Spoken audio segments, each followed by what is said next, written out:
अनुज जी, बहुत बहुत स्वागत है जेएमडी न्यूज पर। जिस तरह से देखा जा रहा है कि आम आदमी पार्टी के जो सांसद हैं संजय सिंह, उनकी मुश्किलें बढ़ती जा रही हैं। बीते दिनों भी देखा गया था वो ईडी के घेरे में आने वाले थे, लेकिन अब चूंकि उनके आवास पर भी छापा पड़ा है ईडी का, क्या है प्रतिक्रिया आपकी? पहली देखिए, ईडी, सीबीआई, इनकम टैक्स, ये आजकल के लिए एक ऐसा काम हो गया है जो सरकार के लिए काम नहीं लगा है।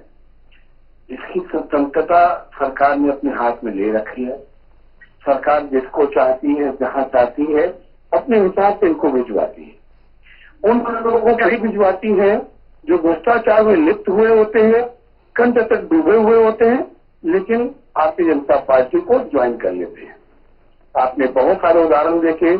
महाराष्ट्र के उप मुख्यमंत्री 3 दिन पहले मोदी जी खुद अपना बयान दे रहे थे कि मैं भ्रष्टाचारियों को नहीं छोड़ूंगा। उन्होंने जल घोटाला किया है, ये घोटाला किया, उनको नहीं छोड़ूंगा, लेकिन महाराष्ट्र में उनसे मिलकर सरकार बनाते हैं। यही आपने आसाम में देखा और कई जगह इसको देखा गया है। अब बात रही ईडी की, संजय सिंह जी की। यहाँ पहले भी आप सबके संज्ञान में है कि संजय सिंह जी का नाम गलती से ईडी ने डाला था अपनी चार्जशीट में, जिसको कि ईडी ने लेटर लिख के माना कि हमसे गलती से नाम पड़ गया, जिसके आधार पर संजय सिंह जी ने उनको लीगल नोटिस दिया। अब ईडी को अपनी साख बचानी थी, अपनी गलती को छुपाना था, इतनी बड़ी गलती को किसी तरह अमली जामा पहनाना था, इसलिए फर्जी तरीके से, गैर जिम्मेदारी से, सरकार के दबाव में, सरकार के पक्ष को रखते हुए ईडी का ये छापा डाला गया है। इसमें ऐसी कोई अनियमितता नहीं पाई गई कि ईडी का छापा पड़ना चाहिए। मनीष सिसोदिया जी के यहाँ छापा पड़ा, क्या मिला अब तक किसी को नहीं पता चला, वो जांच हो रही है। अभी उसके पहले हमारे यहाँ सत्येंद्र जैन जी के यहाँ पड़ा, क्या मिला, किस लॉकर से क्या मिला, किसी को नहीं पता चला। इतने लॉकर, घर, मकान सब खोद दिए उन्होंने, लेकिन चर्चा कहीं नहीं। संजय सिंह जी का नाम डालने के बाद ईडी मुंह कर जाती कि हमसे गलती से नाम पड़ गया, और जब इस बात का खुलासा होता है तो ईडी अपने को छुपाने के लिए, अपने को बचाने के लिए, सरकार की छवि को दिखाने के लिए ये छापेमारी कर रही। ये केवल विरोधियों को खत्म करने का, विरोधियों को चकनाचूर करने का, विरोधियों को अपने हिसाब से अपने सिस्टम में चलाने के लिए दबाव बनाने का काम कर रही है सरकार, और कुछ नहीं है। जो भारतीय जनता पार्टी यानी बीजेपी, यानी भ्रष्टाचारी जमावड़ा पार्टी में जो आदमी आ जाता है, वो 100% सर्फ से जुड़कर ईमानदार हो जाता है। उसके आसपास ईडी, इनकम टैक्स, सीबीआई कभी भटकती नहीं है। अनुज जी, एक सवाल यहाँ पर जानना चाहेंगे कि जिस तरह से आप कह रहे हैं कि गैर जिम्मेदाराना हरकत है, और ये ईडी ने पहले ही बोला है, तो अगर ऐसा कुछ है तो छापेमारी चलने दीजिए, जब कर नहीं तो डर नहीं। फिर नहीं तो हम लोग भी कहाँ छापेमारी। आपने अभी संजय सिंह जी के पिताजी का स्टेटमेंट शायद देखा होगा या नहीं देखा होगा, देख लीजिएगा। छापेमारी के समय वो बाहर रोड पे टहल रहे थे, तो वो बाहर हैं।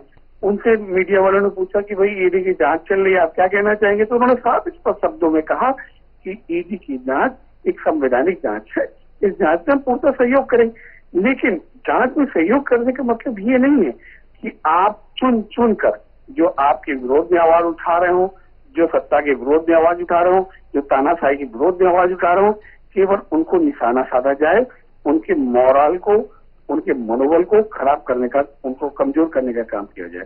जबकि आपकी पार्टी में भ्रष्टाचारियों की पूरी लिस्ट है।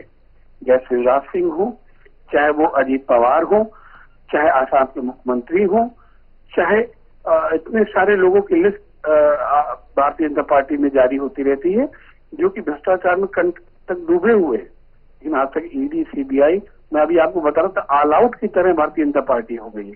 जिस कमरे में भारतीय जनता पार्टी के लोग रहेंगे, वहां मच्छर की तरह दिखने वाली ईडी, सीबीआई आपको नजर नहीं आएगी, क्योंकि बीजेपी का ऑल आउट चल रहा है, और बाहर वो सबको शोषण करने का, मनोबल गिराने का, कमजोर करने का काम कर रही है। हमारा कोई ये विरोध नहीं है कि आप जांच क्यों कर रहे हैं। देखिए, मैं फिर आपको बताना चाहूँ, हमारा विरोध इस बात का है कि टारगेट जांचें जो हो रही है, ये जो केवल अब विरोधियों का मनोबल गिराने के लिए जांच हो रही, ये गलत हो रही है। जांच तो देखिए ईडी कर रही है, उसका स्वागत करते हैं कि संजय सिंह जी का फक्कड़ हाउस है, वहां पे जांच होती रहेगी, हम उसमें कोई रोक टोक नहीं कर रहे। लेकिन क्या अजीत पवार की जांच नहीं होनी चाहिए थी? क्या शिवराज सिंह चौहान व्यापम घोटाले में लिप्त थे, उनकी जांच नहीं होनी चाहिए थी? क्या हमारे जो गृह मंत्री हैं, उनका लड़का सचिव बना बैठा है, करोड़ों का व्यापार उसका एकदम हाइक कर गया, उसकी जांच नहीं होनी चाहिए थी? क्या अडानी की जांच नहीं होनी चाहिए थी?